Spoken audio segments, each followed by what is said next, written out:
Conservative women who hate feminism will spend all day talking about how much they love being trad, but they'll never do the one thing that they can do without it, which is shut the up. They'll get on here and they'll pander incessantly about how much they love making him a sandwich and hate modern feminism, but then they're always doing this.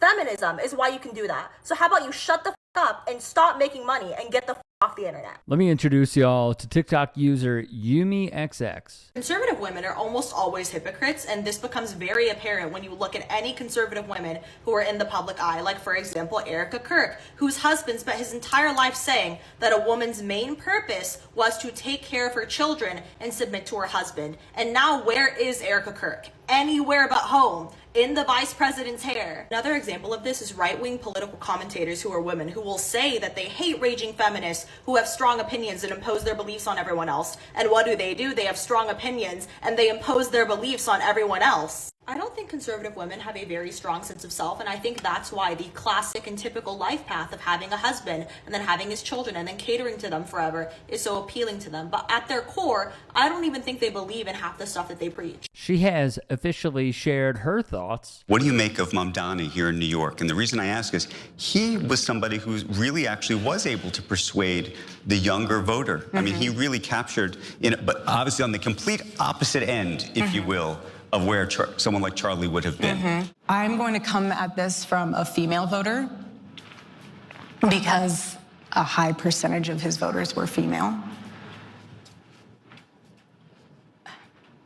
I think there's a tendency, especially when you live in a city like Manhattan, where, again, you are so career-driven and you almost look to the government as a form of replacement for certain things. Relationship-wise even. So you see things a little bit differently.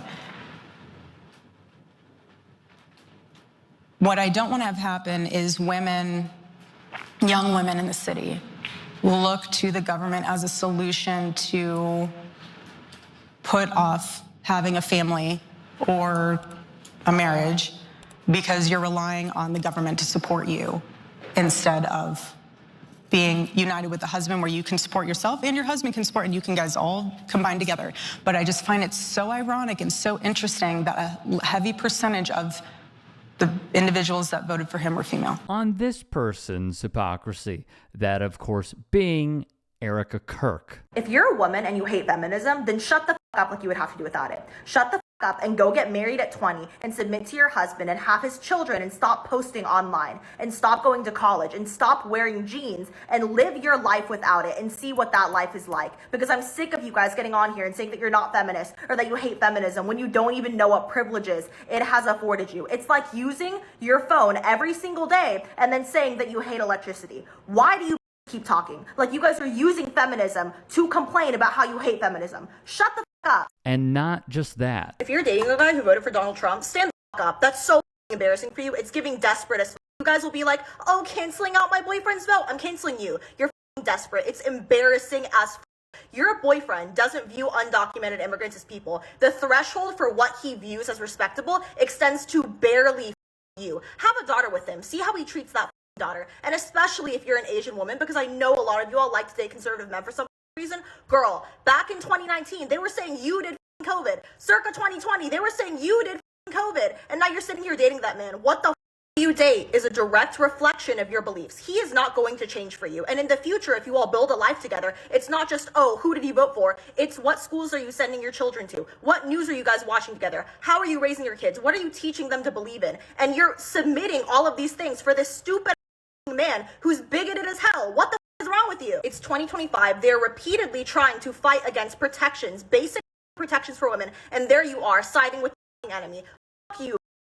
She shares her thoughts on the fallacy of canceling out your significant other's vote, which is all true. My personal take on why conservative men go for liberal women is because there is something incredibly desperate about people who advocate against their own best interests. And I think men, on average, tend to advocate for their own best interests. They make decisions with themselves at the forefront of their minds. And I think conservative women are people who actively do not do that. Like, it benefits women a lot more to be liberal. And I think conservative men kind of have a subliminal understanding of that. Favoring a party that actively bashes the core of who you are, it's giving desperate. It's giving pathetic. It's giving bootlicker. And I think the same thing for minorities who are conservative. It's just like, you are not benefiting off this in any way. It's giving, I want to fit in. And I feel like conservative women kind of give pick me, choose me, love me. But that desperosity is like really, really unattractive. I don't give a if they're here illegally. I don't give two and I don't care. And I also don't care if my tax dollars go to them, because the government spends my tax dollars on far dumber all the time.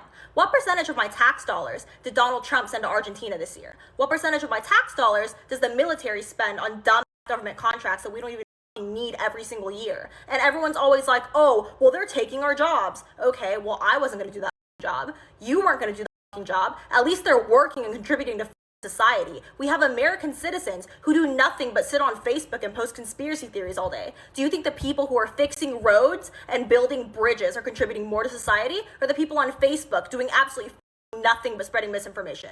Tell me, who do you think contributes more? What I find to just be ironic is the level of pure, unadulterated BS that comes from the likes of Erica Kirk. So there are a few people who have commented on all of this. Loving's web mistress, great name, Erica Kirk, who married at 33 and then embarked on a career of right-wing grifting, is concerned that women might be getting jobs instead of staying pregnant and barefoot in the kitchen. Mallory tweeted, Erica Kirk took over her husband's nonprofit and is constantly doing media appearances, aka working, while criticizing women who do not have anywhere near her amount of money and resources for working and earning a paycheck. It's the pinnacle of hypocrisy and beyond parody. Stitchy wrote, Erica Kirk delayed marriage and kids, pursuing multiple degrees, a New York City girl boss lifestyle, and running her own company. She had her children in her early and mid-30s. Even I cannot out-rad-fem her. And Jamie wrote, Erica Kirk has multiple degrees and is currently studying for a doctorate, got married in her early 30s and had children in her mid-30s on her own timeline, was 5 years older than Charlie Kirk, is a CEO and businesswoman. She's not going to end feminism. She is a product of feminism. That's exactly the point. And I think that is what this TikTok user is hinting at over and over and over again, is that those who are women that are conservative like to say that they hate feminism, yet will play into it as well. This is the same Erica Kirk, by the way, who has said that they want an all-American Super Bowl halftime show, hinting at their bigotry, because Bad Bunny is from Puerto Rico. Bad Bunny is American. He is an American artist, whether they like it or not. The stupefying of America has really gone into full swing. And I don't know how we recover necessarily, because you have folks like this who are making the tours with the New York Times. Bari Weiss is now platforming her on CBS. And she is the one saying that women should stay home. As one Twitter user said, beyond parody. If you can and are willing, please become a paid member here at TYT Sports. And or go to tyt.com/join. In addition, you can follow me on Twitter, Instagram, and TikTok. Appreciate it. Have a great day.